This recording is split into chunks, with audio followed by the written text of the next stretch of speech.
and oh fudge. My bush! Shaking his bush. Shakes his bush. My bush! Shh, don't tell. There'll be a What? little secret, guy. What the fuck is up? Well, it's funny you Let's were kick quiet. off Monday morning right. I'm Giuseppe. That's Highly Coyote. And we are the Todd and Joe Morning Show! Baked Crusaders. The Baked Crusaders? It actually sounds like a good name for a cereal. There's one other person I know that we do a podcast with that also indulges in the reefer. Garrett? Anyways. No. Mr. Drew. So, Highly, what are we talking about today? Me joking. Oh, on what?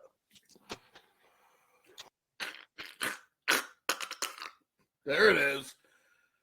You should get paid for that. What's that? My coughing? Choking. Today, we've spoken about music and stuff we enjoy, first things, blah, blah, blah. Today we'll expand the music conversation. Oh, musica. To I- live music. I've seen some very random concerts. But before we continue on with that, I do want to say, as soon as we got done last Friday, I went downstairs and watched Bill and Ted Face the Music. Nice. Yes. Nice. I enjoyed it. I Only haven't if you watched wanna it yet. rewatch it. It's good. I like it. But live concerts. All right, so let's kick it off this way. First concert. 1998 Mighty Mighty Boss Tones is SUNY Oneonta. So how old were you in 98? Were you 18? 16. 16? Oof. So, like, tell me about the experience. I'm guessing you were a big Boss Tones fan, right? Yeah, I mean, that was the ska punk thing, and the Boss Tones, Real Big Fish, etc. And SUNY Oneonta used to actually bring in some good shows. I saw many other shows there, which we will talk about obviously as this goes on. Whether I've seen one show there, and it's actually one I want to talk about. But all right, continue. But yeah, so I've seen a few different, but I can't remember the first two bands that opened, and this had to have been, well, if it was my first show, yes, it had to have been my first interaction with somebody famous. Okay. As in the lead singer of the Boss Tones. So he was walking across the gym, and I fucking spotted him. It was before a lot of people were in there, so I ran over to him, I'm like, Dickie. And he stopped, and I had a Boss Tone shirt on. It's actually, I have it framed. It's on the back. Well, he was. I think you told. I think you maybe talked about this show, he fucking turned around, signed my shirt, shook my hand, and then didn't speak a word to me. So that kind of I don't know. It was one of those oh, it's cool. I got his autograph, but man, he was kind of stood up to his name. Because his name was Dickie. You're saying he was a Richard. Yes. But that, it was a good show. And I honestly really don't remember it. Again, I was 16. There was probably some marijuana heavily involved and before I was going to the show, since I had already been smoking for 3 years at that point in time. So from what I kind of remember, it was a good show. I actually found online, they did it was a college, basically a college tour they were doing. So I did look it up online, and I didn't find the set list from that show, but bands like that, pretty much it's the same set. It's basically the jam bands for the most part are the ones that never consecutively play the same sets. But it was good. If that was a set list, it was a damn good set list. So yeah, that was my first show. Yeah, 98. Bless you. Ooh. So mine, I know I've talked about a little bit before, was July 22nd, 2001, K-Rock on 6. It was at Vernon Downs, and it was the second to last time they played Vernon Downs. Like the following year, they played Oswego, and then they went back to Vernon Downs, and then they were told never again. But this was this was the lineup, and like this is such a early 2000s lineup that it makes me laugh. You have Edema. You remember Edema? Mm-hmm. And then Boy Hits Car. Yep. So this was the first year Boy Hits Car played K-Rockathon. And I know they did this several times later on in the years, but this was the year the singer climbed up the scaffolding of the stage and dove into the crowd. So he's like 20 feet up and like dived into the crowd. You fucking Mankind that shit, basically. Yeah, oh, minus the table. And then you had Cold, you had Crash Palace, you had Crazy Town, whose lead singer just actually passed away last week. Do you remember Crazy Town?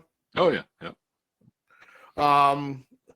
Echoline Crush, Nonpoint, Mm-hmm. Papa Roach. So at this point, Papa Roach only had their first album out. Was Infestation, I believe, was the name of it. Yeah. So this was pre-emo punk Papa Roach. This was new metal Papa Roach. Cut my life into pieces. Used to And call then Pressure 45, and then Stained was the lead, and Taproot. Now, I have to say this. So, like, Crazy Town sounded horrible live. Like, awful. Like, they were that band that was definitely studio doctored. Yeah. But Papa Roach sounded amazing. And, like, Kobe Dix was fucking super interactive with the fans. They brought a dude in a wheelchair, like, up onto the stage. They were awesome. Now I've seen Stain twice now. So at this point, they had only come out with their first 2 albums. Like, It's Been a While is their big hit that summer. Mm-hmm. All right. And Aaron Lewis, he sounds exactly like the CD, but he just literally stands in the middle of the stage. And that's it. Like, doesn't even go nuts and all over, whatever. He just stands in the middle of the stage and sings. Now, For the whole that's show? 2000. Huh? For the whole show? The whole fucking set, dude. Like that's it. That's terrible. And, but yeah. So 2 years ago, me and Maria went and saw Stained at the casino. Mm-hmm. Mm-hmm. So this is a 20-year span now, 21-year span. And again, sounds just like the CD. But Aaron Lewis stood there in the middle of the fucking stage. The only difference is this time, and maybe it's because it was a smaller venue, but he was visibly drunk when he got on stage. I remember hearing about that. And proceeded to just get drunker to the point where he's leading a let's go Brandon chant in the fucking because it was wild. So Stained I've seen twice. Counting Crows I've seen about 3 times. And the funny thing is, the first time I saw them was at the brewery. And they had just come out with a new album, and they did not play anything at all like of the hits. I think they played 2 hits, but they didn't play Mr. Jones. Okay, and it was like, yeah, well, like Green Day not playing Basket Case. But Adam Duritz is like infamously known to be kind of like very, very difficult person, kind of a dick. And so the following year, we saw them at the casino. And they actually were opened by the Wallflowers, which there's not much to talk about, I'll just say. I'll leave it at that. But Adam Duritz comes out, and they open with Mr. Jones. But he goes, yeah, so I guess the last time we were up here playing, we didn't play this, and you guys really fucking bitched about it. So that's what he's saying to the crowd. So he's just playing more out of spite than anything, not because people were pissed. He's just being too like, man, here's your fucking song, and here it is at the beginning. So leave if you want to. It was fucking hysterical, but like they sound amazing, and I've always been a huge Counting Crows fan, and they were awesome. So I've seen Stained, them, Chris Stapleton. Me and Maria have seen like 3 times, and I know you're not a huge country fan, but him and Kelly Clarkson are the only 2 that I would say like sound better than their CD. Like you're losing a layer of vocal perfectness when it's being transferred to a digital recording. Yeah. Because and this dude, like, so his wife is his backup singer too.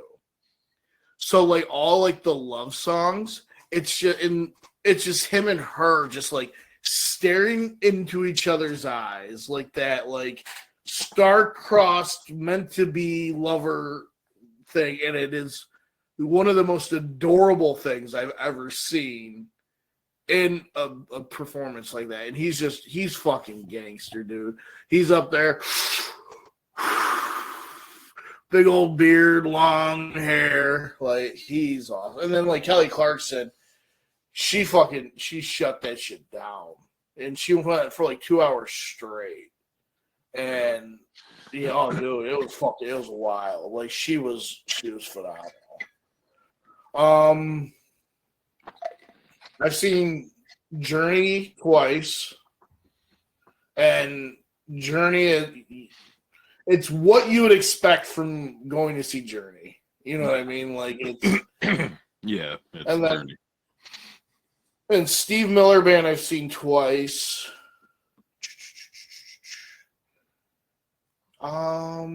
That's all I can think of for multiple viewings off the top of my head. I know you've seen Cherry Poppin' Daddies how many times? No, not Cherry Poppin' Daddies. Close. There's a daddy in it. Big Bad Voodoo Daddy.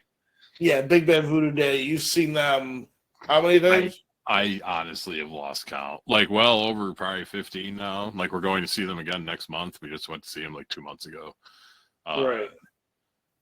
Them, 311 numerous times. Because I saw 311 like back, I don't know. First 311 show I saw was them, the Expendables, and Tom Morello as the Night Watchman. I don't know if you've ever heard the Night Watchman. No. So it's just Morello, but it's like newer Bob Dylan. Okay. But Tom Morello. And like honestly, like when somebody told me about it a while ago, I was like, I've never heard the dude sing. You know, like in Rage he didn't sing. Right. In Audio Slave he didn't sing, even though I think this came out before Audio Slave. But so I went home and I was like, all right, I'm gonna check this out, and I fucking found it on something. I started listening to it, this is a little after Napster. So I started listening to it. This was probably, I don't know, 10 years ago, 12 years ago. And it starts off like acoustic guitar, the first single he put out, whatever. And like the dude starts singing, I just like almost shit myself. His voice is, it's just, I didn't know what to expect because I literally had never heard the dude sing, just talk. Right. He, like I said, never a rage, never anything. And yeah, it is. It's like, it's Morello. So it's, freedom fighter kind of folk, rebellion type music. I think the first song I listened to was like something about the road traveled or some shit like that. But yeah, he played. But the night before, Morello played with Rage for the first time in forever at like Rock the Bells. That was like the first time Rage played since they had broken up. And what the fuck's his name? Perry Farrell was supposed to play too, but he didn't make it. Or no, it wasn't. Who the fuck? He just came out with a song like a month ago. Oh yeah, Yeah. yeah. He's put out a few albums. It's like I said, man. It wasn't, not that it wasn't what I expected. It was just like I didn't know what to expect. And it was actually really good. But yeah, so I've seen 311, numerous times too. Kind of lost count on that one. The first one I took her to was 311 Gym Class Heroes and the Offspring. I've seen Gym Class Heroes.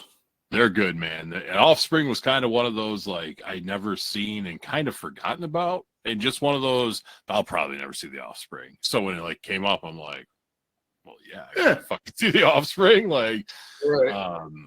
Welcome to America. Fish again, lost count. At least 15 times. And last year we went to 2 shows. We went to Syracuse and then SPAC on my birthday. Yeah, so those are like the most. And then we've seen Alice Cooper a couple times. Like at least 3 times, I think, maybe 4. Hollywood Vampires twice. And then just your random offshoots of fucking, mostly just one time. Like, oh yeah, I went to see them once. Right. Comedians, though, I have seen one comedian twice. No, 2 sets. Okay, yeah. So I've seen Jim Brewer twice. He played at Suco back in like 2000, and then he was at Turning Stone. So when I was talking to him at Turning Stone, because he did a meet and greet afterwards, I was like, oh, hey, man, I saw you back in like 2000. He's like, where the fuck did you see me? I was like, SUNY Oneonta. He was like, oh, yeah, my brother was going to school there. I'm like, okie dokie. Like, and he was a fucking riot. We got to meet him afterwards and shit at that show, too. And like, I got his autograph on a fucking, it's somewhere. High Times fucking half-baked insert. That's awesome. And then I saw Cheech and Chong twice as well. But I've also saw Chappelle and Carlin. So like that's crazy. Like I've seen the best one. I saw Bert Kreischer. Like he was awesome. I've actually, you might laugh at this, saw Dave Coulier. Oh, nice. He was doing the Syracuse Funny Bone. Fuck yeah, I would fucking, hell yeah. But like he's a clean comic. Like there's no like swearing or, but like he was still good. But it's funny to think that Danny Tanner was the foul mouth one and Uncle Joey was the clean one. Yeah, because even fucking Stamos ain't a fucking saint either. Right. Oh yeah. No, man, I go see Dave Coulier. Plus, he fucking for a while he was the voice of somebody in the Real Ghostbusters. Peter, maybe, I can't remember. Yes, I think so. So no, and he hosted the other America's Funniest Home Videos, but the other one. Yes. What the fuck was it called? Hang on. America's Funniest Home Videos was the shit, though. Especially now even more knowing who Bob Saget really was. Right. Like that, those shows it just makes those shows better watching them again. America's Funniest People. Yes, because it wasn't basically the exact same thing as America's Funniest Home Videos. Right. Yes. That was fucking TikTok before TikTok. That's what it was. It's like it was ridiculous. It was ridiculousness, but genuine. I mean, there's some stuff on TikTok that is, a genuine response or whatever, but there's a lot of shit just all staged and acted out. So yeah, that was like a true, TikTok 30 years before it was fucking TikTok. Right. So what in your opinion is the best concert you've ever been to?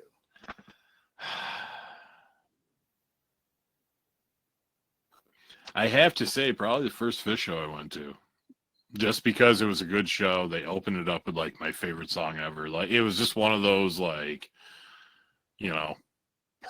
perfect shows. I've been to a lot of other ones that have had good songs, and I've been like, wow, that was good. Whatever, this, that, the other thing. But yeah, I don't know. The first show had a fucking song. It's normally like 4 minutes long. It was like 32 minutes. Like halfway through it, I'm like, what fucking song was this to begin with? I want to say their second set that night was literally like 6 songs. And it was probably an hour and a half long. Wow. But as I've gotten older and listened to a lot more of their music, I actually, as weird as this is, and this honestly, and I'm saying this on like a half funny, half serious note because just of the environment. If you're not on like some crazy ass drugs, the long ass jams just kind of get boring after a while. Yeah. If Fish fans or jam band fans want to fight me on that, that's fine.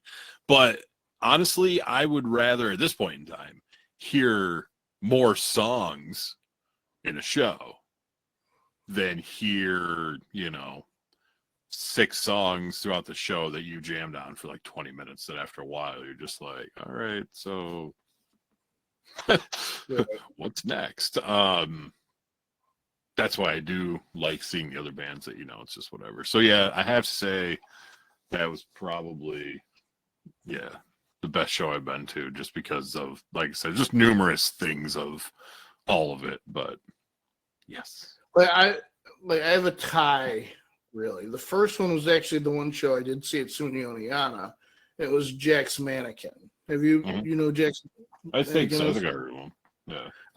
It's Andrew McMahon from Something Corporate. He had gotten cancer, and he wrote the album and produced the album while he was going through cancer treatment. And then he's in remission. He survived, and it's just, dude, it's such a good album, and it's like that early 2000s, like One Tree Hill, kind of like it's rock, but it's not. It's pop, but it's not. And that concert was just such a cool concert because it was such a raw album, and it was such a like crazy time. But the most energy I've ever felt in a concert or any live event, really, because I couldn't even tell you how many football games, baseball games that I've gone to in my life, and wrestling events. But the energy I felt at the Backstreet Boys concert 2 summers ago at Darien Lake. It's so weird to say that. Like, it's just I never thought I would hear that sentence. The most energy I've ever felt was at a Backstreet Boys concert. Like, that's just a very weird sentence to hear from somebody. You had an army of Karens who used to be those Tiger Beat bitches, and it was like, dude, like you hear everybody,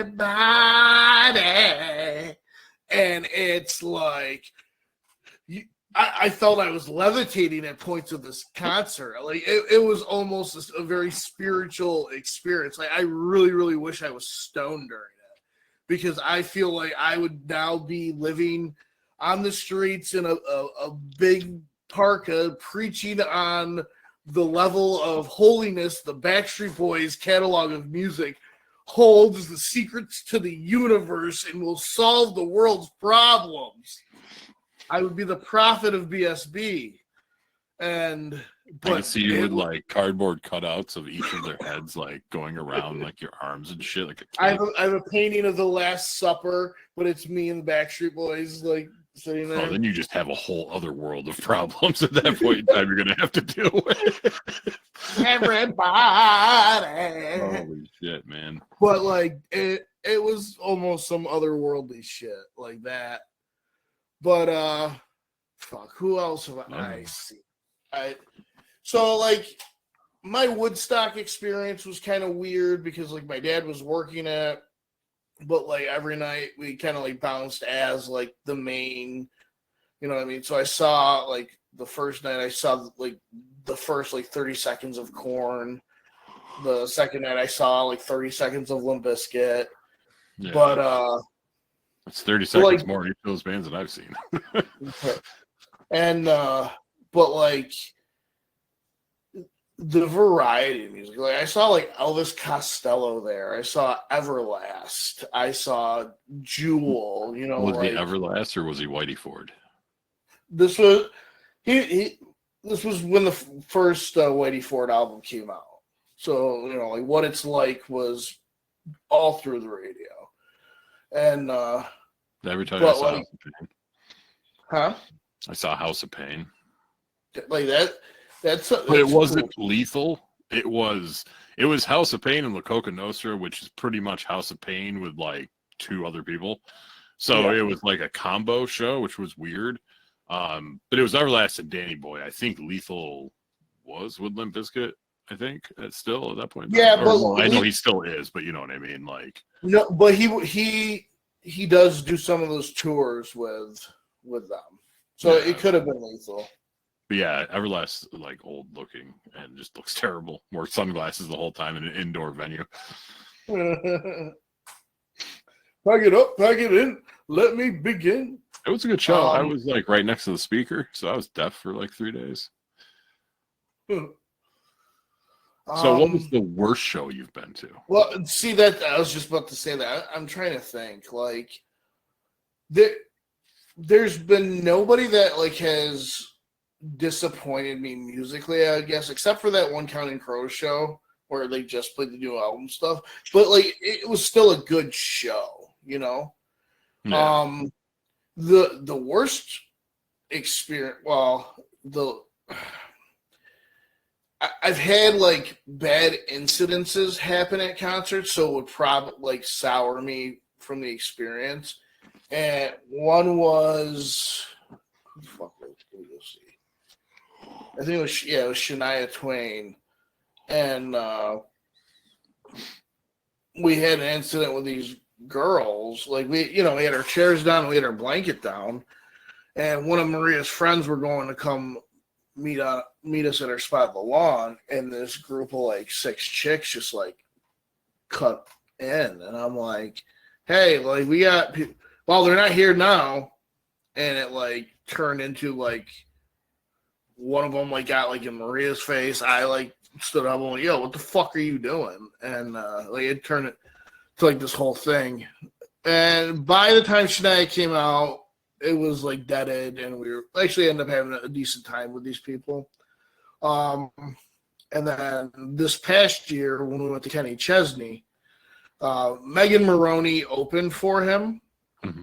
And I know you have no idea who she is. No, it's a funny name though.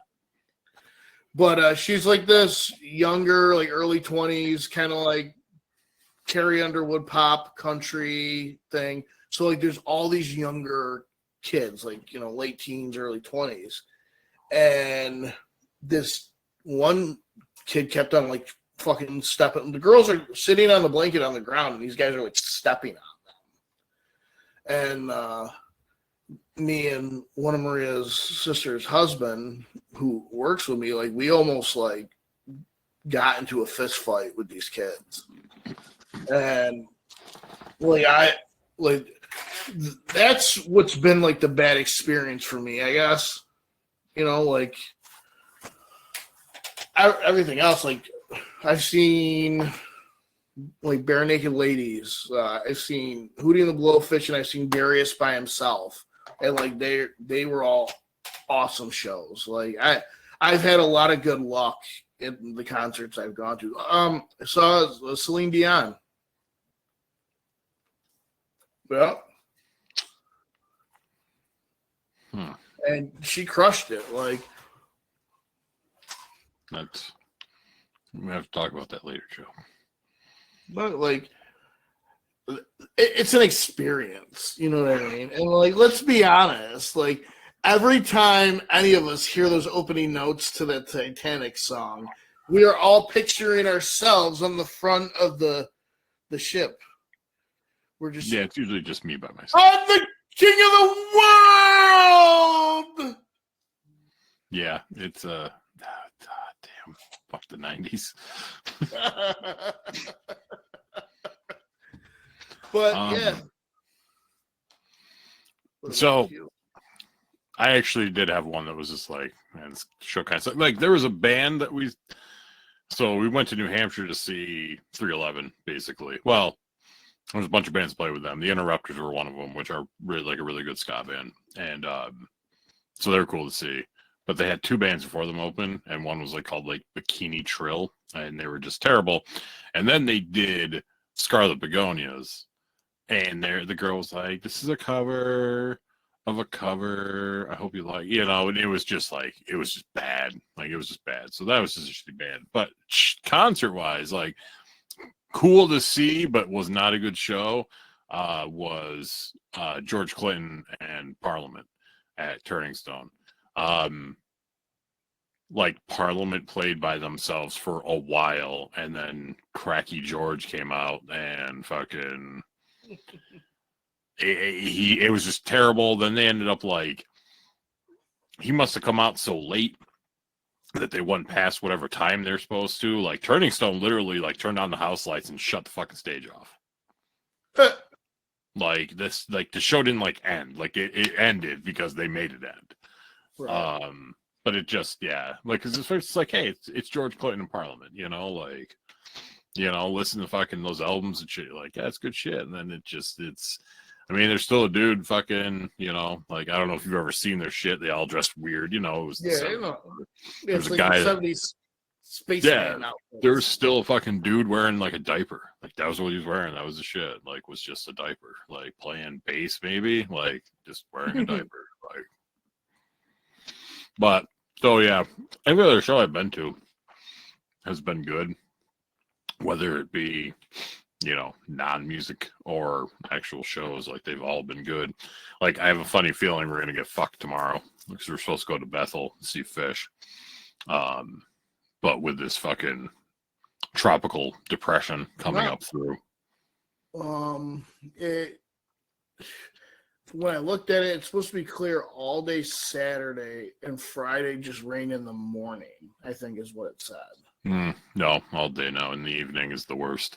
Up here, they're saying from like, I think like 4 to 8 or some shit is when it's supposed to be bad. And Bethel is like 2.5 hours south. Yeah. And that's your weekly weather report from Todd and Joe. Yeah. So I'm kind of bummed about that. Like, I mean, we have a nice fucking hotel. It's actually like a spa and resort. So, I mean, the worst that happens is we get our money back and we stay in a fancy hotel for the night. But, I'll be sad because Fish shows are always fun. So, but yeah, no, I've always gotten lucky.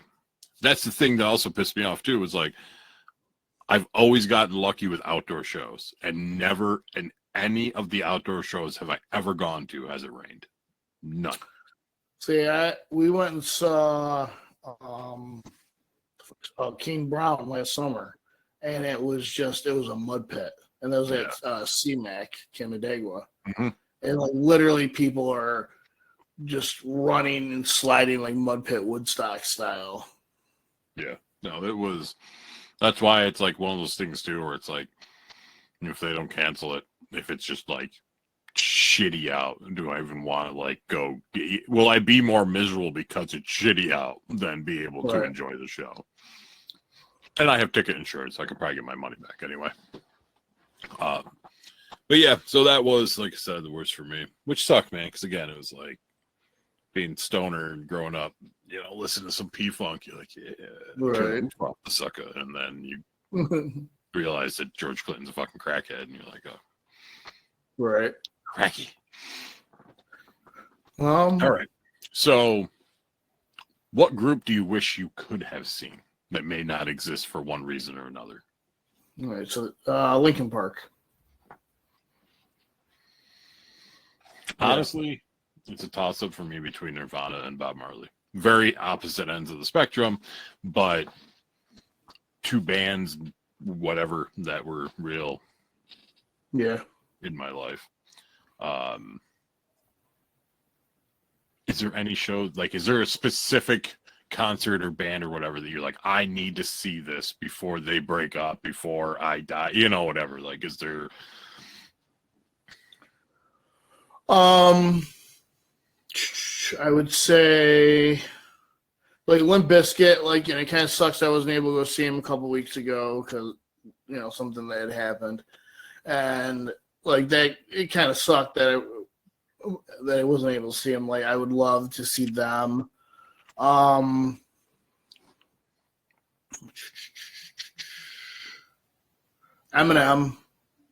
like I want to see him. And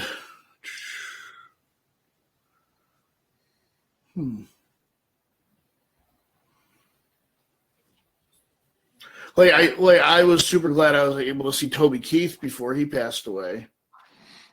Yeah. Like, I'm so very glad I got to see him. So like that's one that like I was able to see that I wouldn't be able to see now, you know. What about that? What about a concert that you saw that it can never happen again?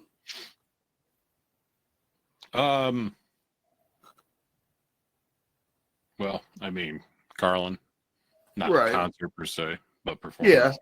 I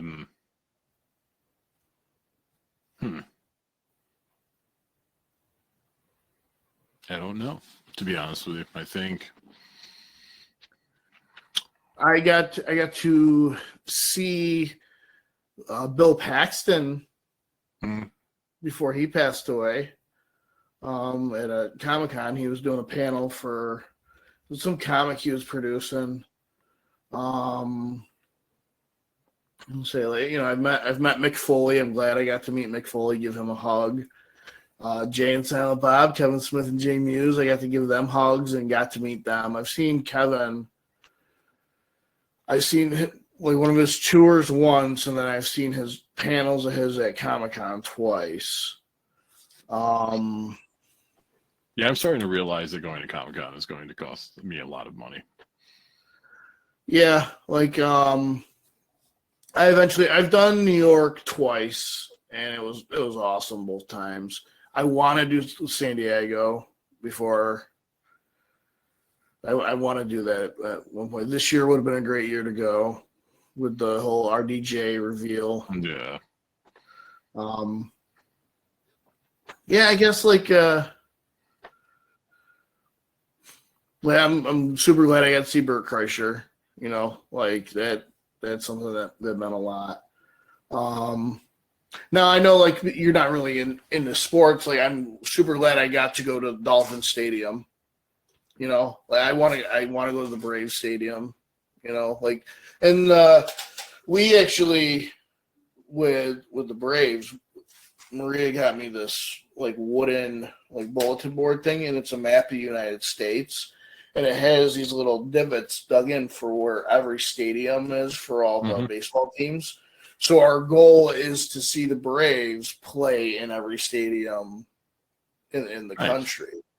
So, and like so far we have Washington D.C., Toronto, Yankee Stadium, Met Stadium, and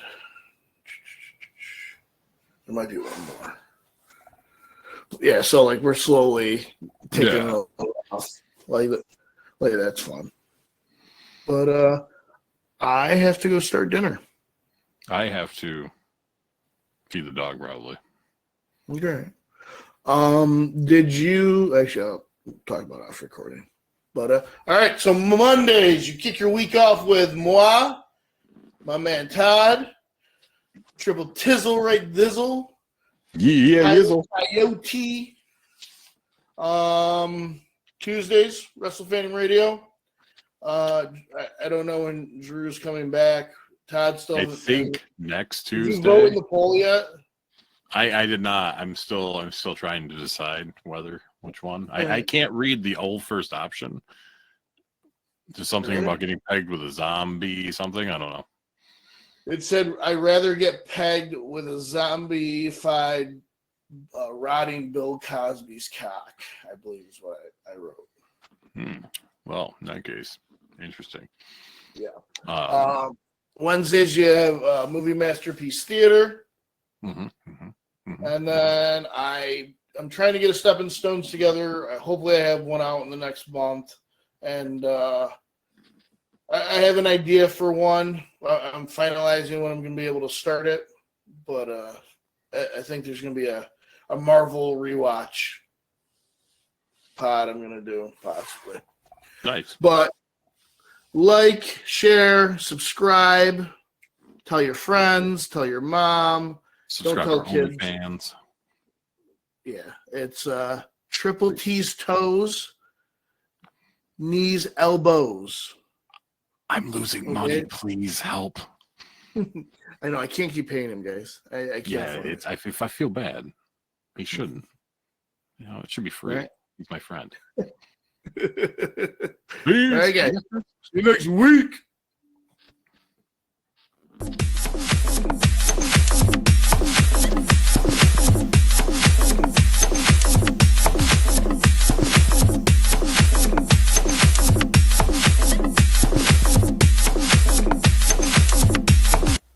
Bye, nerd.